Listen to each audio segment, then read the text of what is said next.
World Mental Health Day atau Hari Kesehatan Mental Sedunia bertujuan untuk menyadarkan kita bahwa kesehatan mental sama pentingnya dengan kesehatan fisik. Meskipun saat ini topik tentang kesehatan mental semakin sering dibicarakan, namun masih banyak orang yang menganggap bahwa kesehatan mental bukanlah satu hal yang penting untuk dibahas. Karena itu, saksikan topik seru kali ini seputar kesehatan mental, tetap waras menghadapi hidup yang keras. Ini nih ngomongin tentang kesehatan mental, pasti kita bakal ngomongin tentang stres, depresi, kecemasan. Itu erat kaitannya dengan ketidaksehatan mental. Nah, mental yang gak sehat kan menghambat nih aktivitas dan kreativitas kita. Nah, Kak Abdur sebagai komika nih yang dituntut kreativitasnya, pernah stres gak sih? Terus cara ngelola stres itu kayak gimana gitu? Pernah tentunya. Dan kadang kalau di stand up comedy, jadi kalau kami ini saya bicara di pribadi saya. Kalau kami stand up comedian, sebenarnya saya sebagai stand up comedian itu berangkat sebuah materi kan bagusnya atau seyogianya adalah dari keresahan. Keresahan itu sebenarnya adalah hal-hal yang membuat kita stres sebenarnya kan.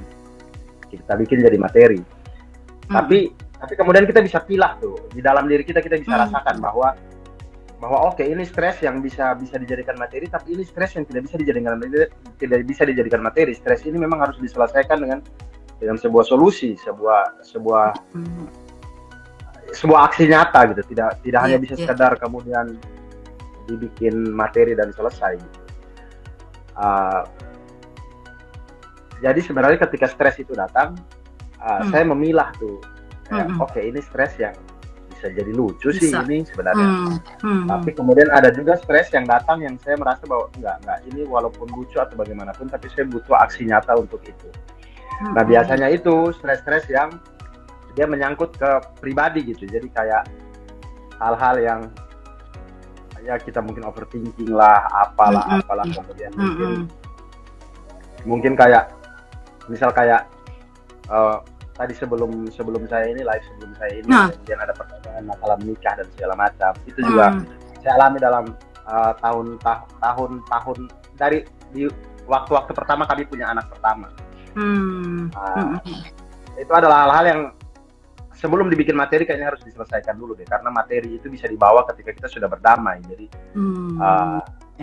stres itu datang, kami bikin materi, tapi syarat untuk dibawakannya itu biasanya harus berdamai, karena di panggung tuh ada efek mirroringnya. Kalau kami itu bawanya tidak nyaman, penonton juga akan menerima itu dengan tidak nyaman. Jadi biasanya kita selesaikan, kita cari jalan keluarnya, ini segala macam, kemudian itu kemudian dijadikan komedi. Karena gimana pun rumus dasar komedi kan tragedi plus time sama dengan komedi. Ya, jadi komedi itu adalah tragedi plus time. Jadi kesusahan kita hari ini itu bisa kita tertawakan 1 bulan, 2 bulan atau 1 tahun kemudian. Kemudian benar. Iya. Waktu ngalaminya tuh kita nggak bisa tuh ketawain, tapi setelah itu kita bisa ketawain ya. Iya. Sama seperti mungkin teman-teman kalau ketemu teman satu SMA dulu misalkan. Yang misalkan dulu dia tidak lulus SMA.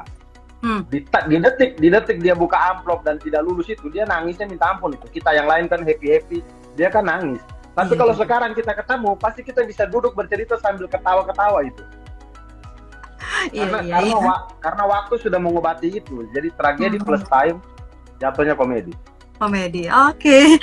Nah, ngomongin ketawa-ketawa, pernah nggak sih ada penonton yang nggak tertawa nih pada saat open mic gitu, terus tiba-tiba penonton kita berharap nih lucu gitu loh, terus penontonnya cuma gini aja, biasa aja gitu loh. Terus apa yang dilakukan untuk mengatasi kecanggungan itu? Kita kan lagi stand up, lagi di depan gitu loh, terus tiba-tiba nggak ada yang ketawa, gimana tuh Kak Abdur? Ya, saya sering mengalami itu. Jadi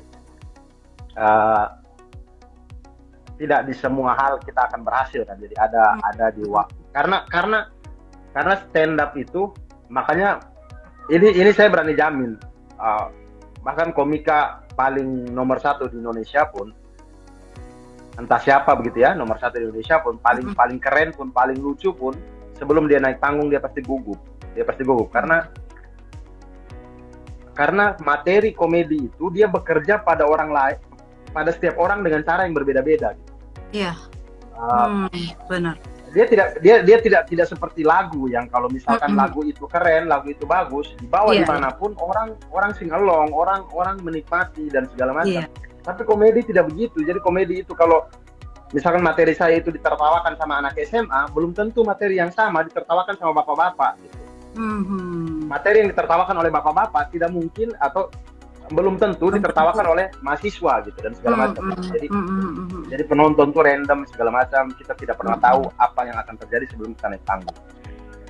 Nah, ketika itu terjadi, apa yang akan saya lakukan? Maka yang saya lakukan adalah kami biasa ada plan A, plan B. Jadi misalkan kami meraba, jadi sebelum kami tampil kami cari tahu audiensnya, range umurnya seperti apa, backgroundnya seperti apa pada umumnya. Jadi tidak satu-satu kami tanyakan, tapi kami pastikan acara ini audiensnya apa segala macam untuk meminimalisir kemungkinan terburuk yang terjadi. Maka kami cari tahu tema acaranya seperti apa, ininya seperti apa, segala hal tentang acara itu kami cari tahu. Lalu kami siapkan materi yang sesuai seperti itu. Lalu kemudian ada plan B-nya, ketika materi-materi ini tidak berjalan dengan baik, apa yang saya lakukan? Oke, ada plan B, tidak materi-materi yang lain tidak. Gitu. Kalau semisal di plan B-nya pun sudah pakai materi yang lain yang kami rasa jauh lebih lucu, tapi cuman tetap tidak ketawa juga, maka kalau itu dibayar secara profesional ya, jadi itu acara profesional, kami harus mengisi 20 menit misalkan, saya harus mengisi acara itu 20 menit, maka di menit kelima saya tidak lucu pun saya akan bertahan di panggung sepanjang 15 menit berikutnya karena saya dibayar untuk 20 menit. Saya tuntaskan itu untuk 20 menit. Tapi kalau itu misalkan di tingkat open mic atau apa yang memang itu acara latihan dan segala macam, ya kalau memang sudah tidak bisa saya closing gitu. Saya closing. Kemudian evaluasi diri, evaluasi materinya, evaluasi apa segala macam dan segala macam. Tapi kalau itu di tingkat sudah profesional dan segala macam, maka saya selesaikan selama 20 menit.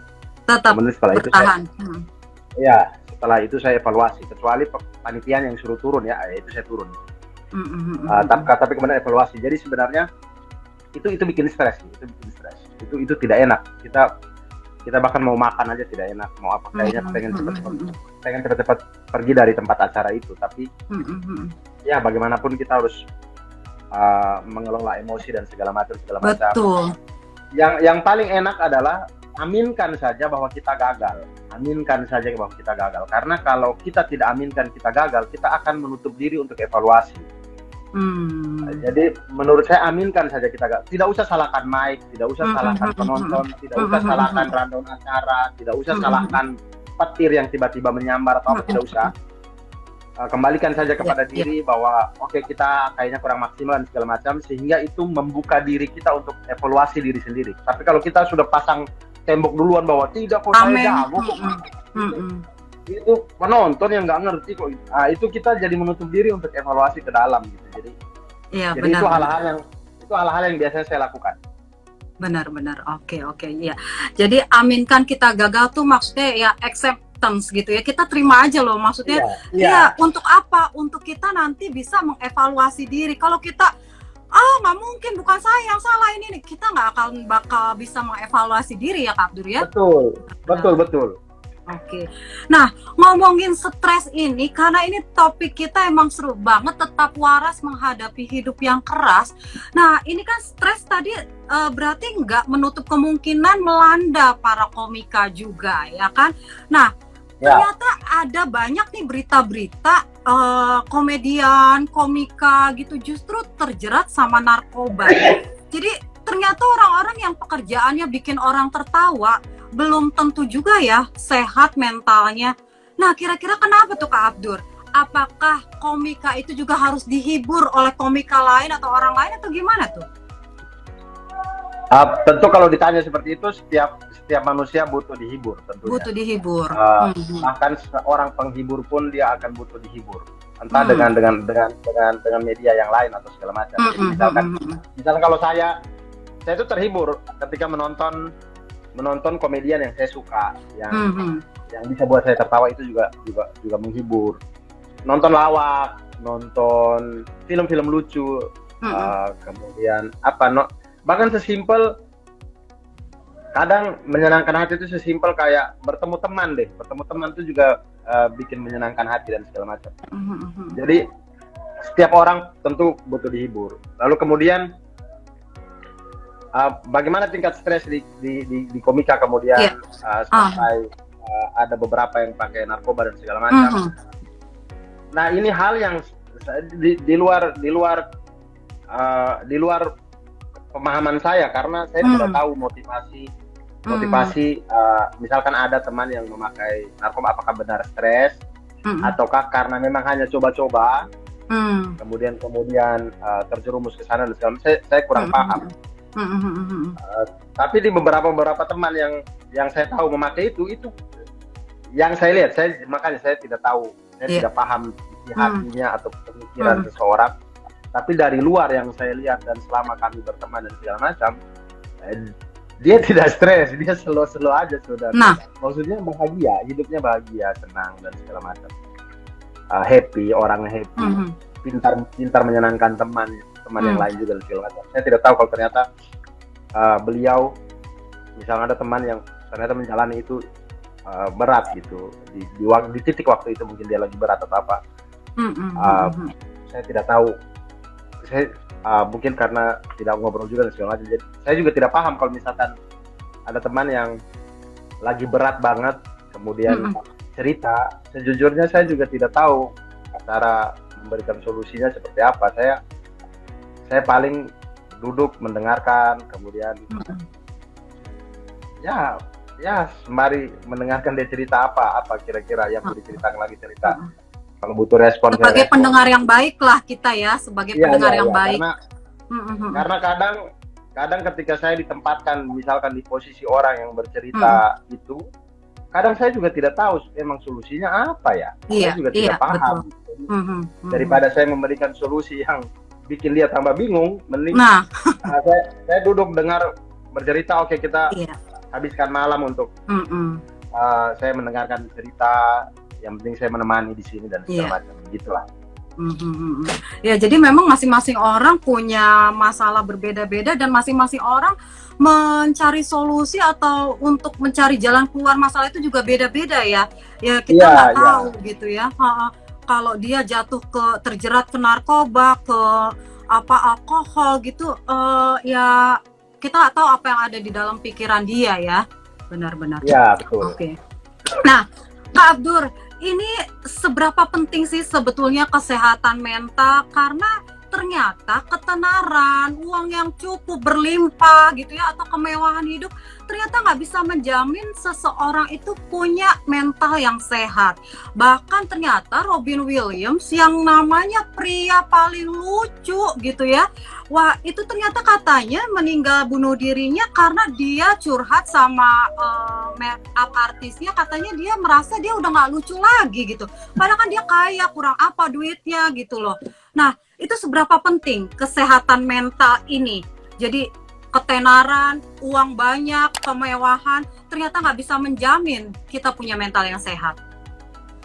Iya, betul itu tidak bisa menjamin. Jadi hal-hal ketenaran, uang yang banyak, populer, keren, ganteng, cantik dan segala macam, itu adalah hal-hal yang kita tampilkan di luar kan. Di luar ya. Kulit yang bisa dilihat oleh orang lain. Tapi orang lain tidak pernah tahu isinya seperti apa gitu, dan isinya itu seperti apa saya rasa hanya kita sendiri yang bisa merasakan. Kita sendiri yang bisa menata itu agar dia tidak rapuh, agar dia tidak berantakan, dia kokoh, dia kuat menghadapi angin, topan, badai dan segala macam. Itu kita sendiri yang bisa mengatur gitu. Jadi menurut saya betul kesehatan mental itu penting, karena kesehatan mental itu fondasi agar kulitnya itu bukan kulit kosong gitu. Kulit yang kita tampilkan bukan sesuatu yang kosong. Ketika kulit itu robek dan segala macam pun ada dinding baja yang siap untuk untuk bertahan di situ. Benar-benar. Dan itulah yang menurut saya membuat seseorang itu terlihat karisma, terlihat sesuatu yang apa ya, kita tidak tahu. Kadang kita ketemu orang yang auranya tuh enak aja gitu. Auranya. Saya tidak paham itu ilmiahnya seperti apakah ada energi atau apa, tapi auranya tuh berasa beda. Memang kita auranya tuh kuat orangnya, auranya tuh enak, menyenangkan. Kita bahkan di sampingnya dia atau satu kendaraan dengan dia aja kita kayak rasa senang gitu, menyenangkan. Ya. Nah, menurut saya hal-hal itu karena tertatanya dari dalam, dia tidak kulit kosong doang di luar gitu. Jadi kalau ditanya kesehatan mental itu penting, ya justru itu yang paling penting sebelum ke kita membahas soal dalamnya. Lebih penting dulu sebelum kita membahas polesan-polesan luar kita, apa kita pintar, apa kita cantik, apa kita ganteng, apa kita pandai main bola, apa kita pintar musik dan segala macam. Itu hanya di luar, dalamnya harus kuat sih. Betul. Jadi penting banget ya kesehatan mental. Kalau aura saya kira-kira gimana nih Kak Abdur nih? Aura apa nih yang Kak Abdur lihat nih? Jangan-jangan auranya nih, aura yang saya lihat auranya terang ya, lightingnya bagus, tidak seperti saya. Saya lightingnya agak kurang. Hanya mengandalkan lampu penginapan ya begini nih. Oke, benar banget Kak Abdur. Oke, Kak Abdur, ini kita ngomongin bully nih. Bully ini juga mempengaruhi banget ya kesehatan mental. Nah, Kak Abdur dari Timur nih kan ya. Orang Timur tuh biasanya sering dibulinya tuh tadi kulitnya secara fisik ya. Secara fisik kulitnya gelap, rambutnya keriting dan lain-lain ya kan. Nah, pernah nggak Kak Abdur dibully secara pribadi ya, bukan ngomongin orang Timurnya, Kak Abdurnya nih pernah nggak dibully gitu? Nah, tips menghadapinya tuh gimana? Saya tuh memang dulu dari zaman saya ya kecil sampai besar dibully setiap orang, bahkan lebih sakit hatinya lagi saya dibully keriting oleh orang Timur juga yang keriting juga gitu. Jadi kadang saya aneh dengan konsep pembulian ini. Maksud saya, kan kau juga keriting, kau juga hitam. Kenapa kau bilang saya keriting dan hitam gitu? Maksudnya kita sama-sama gitu. Kenapa saya harus dibully untuk hal yang sama gitu? Nah itu konsep pembulian yang agak aneh ya. Karena bully itu biasanya berbeda. Jadi bully. Ini sama tapi bully gitu.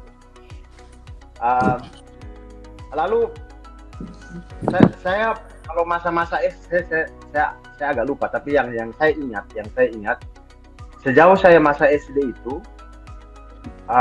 bully ini tidak ada yang bikin saya rasa sakit hati dan segala macam. Saya selalu aja sepanjang yang saya ingat ya. Jadi kayak diledek hitam lah, diledek keriting atau diledek apa, saya biasa aja.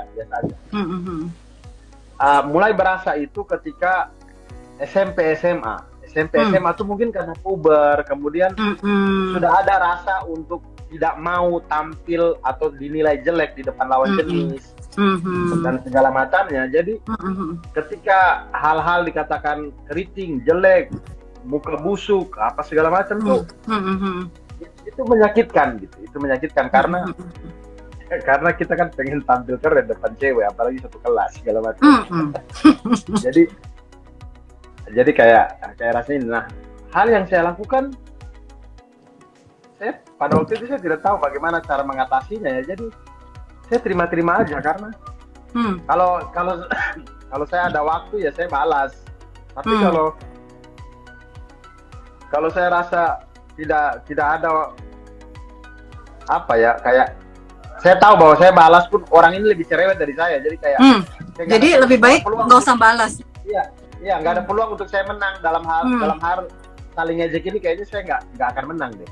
Atau saya nggak punya kartu asnya dia yang saya bisa keluarkan untuk membuat dia diam. Maka saya memilih untuk ya sudahlah, ya sakit hati tapi ya sudahlah. Saya cari aja tongkrongan atau yang lain, tempat duduk di lain yang membuat saya nyaman dan segala macam. Lalu kemudian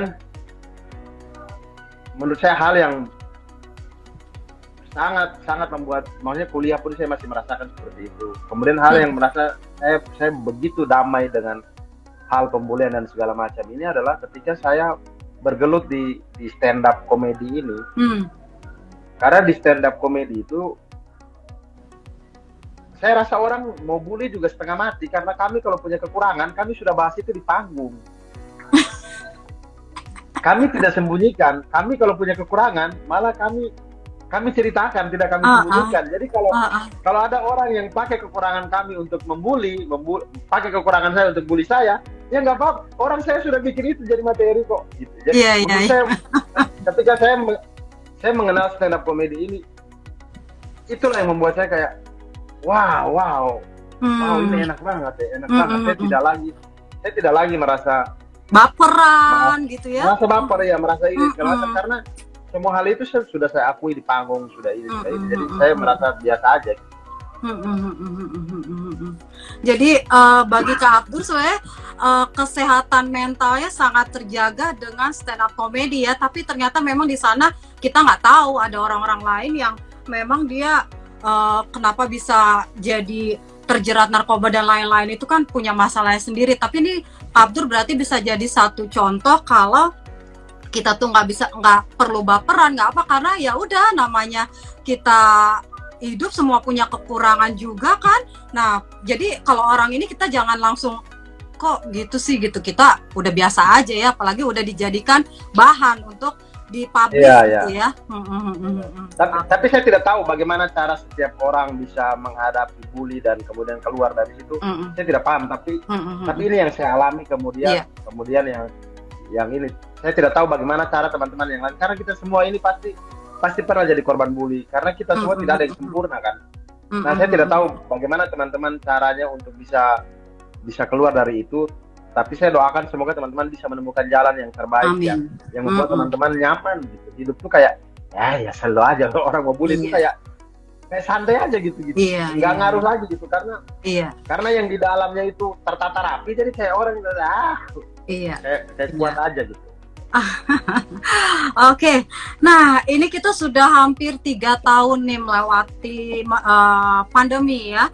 Nah tentunya pandemi ini kan memberikan dampak yang sangat besar, merubah banyak orang gitu ya, dan terutama dampaknya besar bagi kesehatan mental, karena nggak sedikit orang kehilangan pekerjaan, nggak sedikit orang kehilangan orang yang dia kasihi, terus ketakutan yang berlebih, kecemasan, bahkan kasus bunuh diri pun semakin meningkat. Nah, Kak Abdur punya pengalaman nggak bagaimana melewati masa-masa pandemi kemarin tuh? Ada hal nggak yang berat dan akhirnya bisa berhasil dilalui terkait kesehatan mental nih? Menurut saya hal yang paling berat ini dari sudut pandangnya saya, hal yang paling berat di masa pandemi kemarin itu, yang lebih berat dari masalah keuangan, penghasilan dan segala macam adalah banyaknya orang-orang yang saya sayang dan saya kenal kemudian sudah pergi duluan, dan dia bertubi-tubi gitu. Dia bertubi-tubi datangnya. Jadi belum selesai dengan satu kesedihan, kemudian ada lagi. Belum selesai dengan yang ini, ada lagi. Dan banyak orang yang saya kenal, banyak orang yang saya sayang dalam 3 tahun terakhir ini di masa pandemi itu kemudian jadi tidak ada. Ya takdirnya begitu, memang takdirnya sudah begitu. Tidak bisa kita salahkan siapa-siapa, itu memang takdirnya sudah begitu. Tapi menurut saya itu yang berat. Itu yang berat selain daripada masalah keuangan dan segala macam. Kalau mungkin teman-teman ada yang bekerja di sektor pemerintahan atau sektor negeri lah ya, tidak swasta, atau mungkin swasta juga dengan gaji bulanan dan segala macam, itu cenderung lebih survive waktu pandemi kemarin, karena apalagi kayak PNS misalkan, kayak PNS kan ya selalu ada gitu. Tapi kalau buat kami yang kerja di sektor swasta yang kerjaannya jualan jasa, yang mana jasa saya ini dibutuhkan ketika ada orang berkumpul. Kalau orang tidak berkumpul, ya jasa saya tidak digunakan. Saya tuh stand up itu kan tidak rumah ke rumah gitu. Dia tuh butuh kerumunan. Yang Iya. mana selama 3 tahun atau 2 tahun belakangan ini kerumunan Iya. itulah yang menjadi musuh masyarakat. Jadi sangat sulit tentunya. Iya. Tapi alhamdulillah, jadi ada saja jalan yang diberikan. Jadi misalkan kayak 2 tahun itu memang secara kerumunan ketemu langsung dan segala macam, tatap muka dan segala macam tidak ada. Tapi kemudian ramai beralih ke digital gitu, yang kita bikin stand up kemudian dari rumah, ada yang mau nonton dengan kita membagi link berbayar, kemudian dia mau membeli link itu dan menonton dan segala macam. Dan mungkin itu apa ya, saling sebab akibat, karena pandemi itu orang di rumah mungkin bosan dengan tontonan yang ada, mungkin semua film juga dia sudah nonton atau apa mungkin dia butuh hal yang baru, pengen nonton stand up dan segala macam. Ternyata ada kita yang bikin stand up dan via Zoom, via YouTube dan segala macam, kemudian orang mau untuk nonton dan akhirnya gayung bersambut. Dan itulah yang membuat 2 tahun itu kami khususnya saya kemudian melewati pandemi kemarin. Oke, ya jadi sebenarnya memang semua pasti selalu ada jalan gitu ya.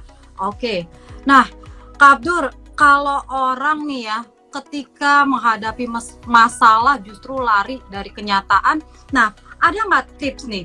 Dari awal kita dengerin Kak Abdur nih kan semuanya bisa nih diatasin, stres segala macam, bahkan pandemi pun ada jalannya gitu. Nah, adakah tips untuk kita bisa face the problem, kita bisa fight menghadapi masalah itu? Apa sih sebenarnya tips singkat dari seorang komika atau komedian gitu buat kita nih untuk bisa menghadapi masalah?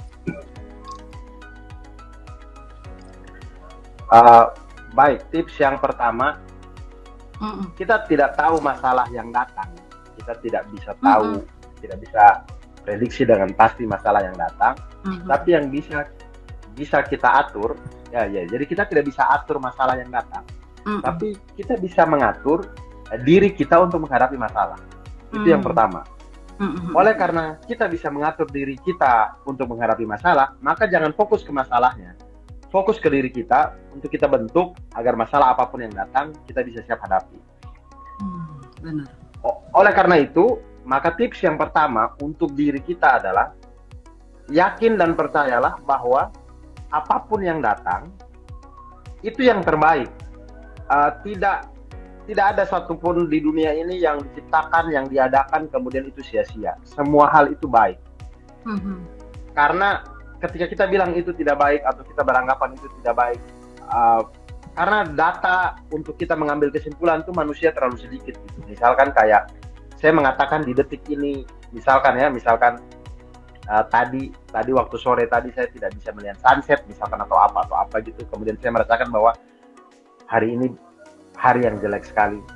Tapi itu karena saya mengambil kesimpulan hari ini adalah hari yang jelek sekali karena data yang saya punya adalah mungkin hari ini saya cuma punya data dari yang tadi pagi sampai sore. Tapi tapi zat Tuhan yang mendatangkan masalah ke kita itu kan Tuhan itu punya data yang tak hingga jumlahnya, yang dia bisa menarik kesimpulan dengan sangat presisi. Karena orang itu kan semakin banyak data, kesimpulan yang diambil akan semakin presisi dong. Iya. Itulah kenapa kemudian data-data kita itu banyak diolah oleh orang, karena semakin banyak data, maka kesimpulan yang diambil akan semakin valid. Nah, bayangkanlah Tuhan yang Maha Kuasa itu mempunyai data yang tak hingga jumlahnya, yang akhirnya dia setiap kali mengambil keputusan, tentunya itu yang paling tepat, itu yang terbaik, karena dia Maha Kuasa atas segala sesuatu. Jadi percayalah bahwa apapun yang terjadi itu adalah yang terbaik, husnuzon, jadi positive thinking, berpikirlah yang positif, selalu ada hal yang baik setelah ini dan segala macam. Nah, itu tuh enak tuh, itu tuh membuat mental kuat tuh. Kalau ada apa-apa tuh fokus ke diri kita untuk menghadapi itu. Jangan pedulikan kayak kita tuh overthinking kebanyakan karena kita memikirkan masalah yang akan datang. Padahal kita tidak tahu dengan pasti masalah yang akan datang itu apa gitu. Kita kebanyakan mikir masalahnya. Padahal menurut saya lebih baik kita habiskan waktu kita untuk memikirkan bagaimana kita membentuk diri kita menghadapi setiap masalah yang ada.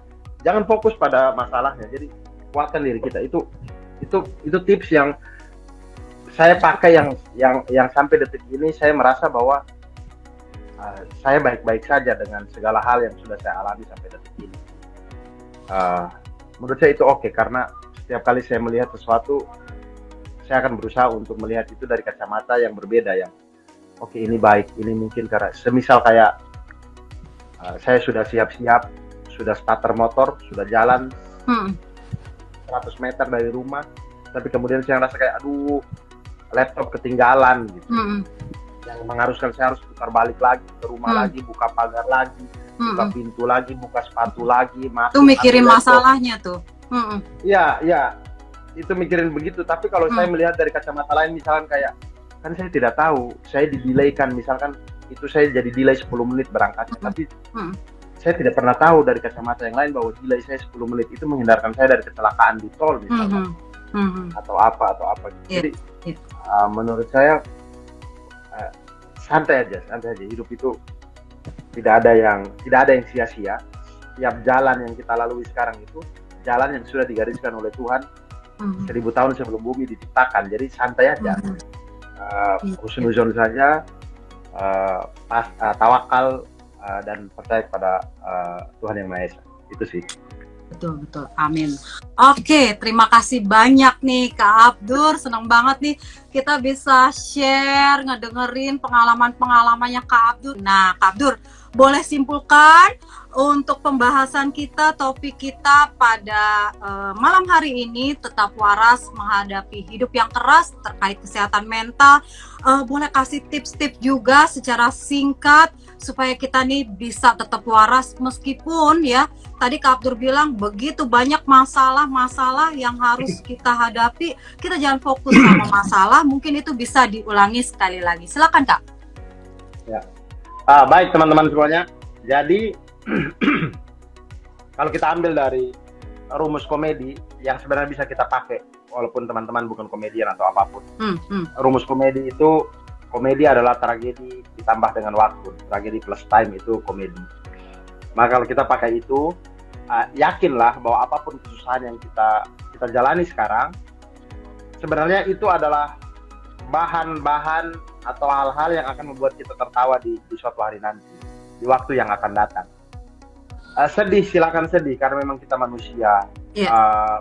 Kita pasti punya rasa sedih, kita punya rasa takut, kita punya rasa khawatir dan segala macam. Tapi jangan berlebihan, santai saja, tetap positive thinking, karena kita tahu bahwa apapun yang terjadi ada baiknya, ada hikmahnya, dan yang kedepannya nanti bisa kita duduk bersama dan kita tertawa. Lalu kemudian jangan pernah merasa sendiri di dunia ini teman-teman, karena peradaban manusia ini tidak hanya manusia yang hidup di abad-abad sekarang ini, tidak. Dari zaman manusia pertama sampai sekarang itu sudah ratusan ribu abad mungkin. Kalau kita mau hitung gitu ya, bahkan teman-teman tahu penanggalan Masehi, penanggalan Hijriah, bahkan dengan penanggalan Cina atau penanggalan suku Maya itu jauh berbeda hitungannya. Ada yang mungkin sudah 3.000 tahun ini. Kalau kita Masehi masih 2022, ada yang sudah 3.000 dan segala macam. Hijriah masih 1.400-an. Jadi menurut saya peradaban manusia itu sebelum manusia mungkin mengenal angka, mungkin itu sudah sangat lama. Jadi jangan pernah merasa sendiri. Yakinlah bahwa apapun kesusahan yang kita alami sekarang, itu juga dialami sama orang-orang yang terdahulu. Hanya dalam medium yang berbeda-beda. Semua hal itu sudah, karena Tuhannya kan sama. Tuhan yang dari manusia pertama sampai Tuhan yang nanti hari kiamat manusia terakhir, itu Tuhan yang sama. Kalau dia kasih cobaan yang sama kepada orang yang dahulu, atau dia kasih cobaan ke kita yang sekarang, ya itu cobaan yang dia sudah kasih juga ke yang dahulu. Kalau yang dahulu bisa melewati, kenapa kita tidak? Tentu bisa. Jadi jangan pernah merasa bahwa masalah ini kenapa hanya saya yang alami. Tidak. Iya. Kita tidak pernah sendiri. Banyak orang yang mengalami hal yang sama, tapi kita tidak tahu saja gitu. Jadi positive thinking, bangun rasa percaya diri, bangun rasa melihat sesuatu dengan bingkai yang positif ya, tadi positif thinking tadi itu. Jadi jangan ragu soal itu, yakinlah dan berjalanlah sehingga mental kita juga tidak terganggu dan segala macam. Insya Allah itu teman-teman. Amin. Terima kasih banyak. Amin, amin. Ya, terima kasih banyak Kak Abdur. Senang sekali kita dapat banyak nih hari ini. Kita dapat juga ketawanya. Ya, sahabat-sahabat Nutrimak, terima kasih semuanya sudah join. Ngabdur juga terima kasih sudah join pada malam hari ini. Terima kasih buat semuanya. Ternyata memang kita sangat perlu ya menjaga kesehatan mental. Nah, hati yang gembira adalah obat yang manjur, tetapi semangat yang patah mengeringkan tulang. Jadi, jangan lupa bahagia. Terima kasih Kak Abdur untuk malam ini. Sama-sama Kak. Sampai ketemu lagi semuanya. Sampai ketemu Bye. Kakak Erni. Bye.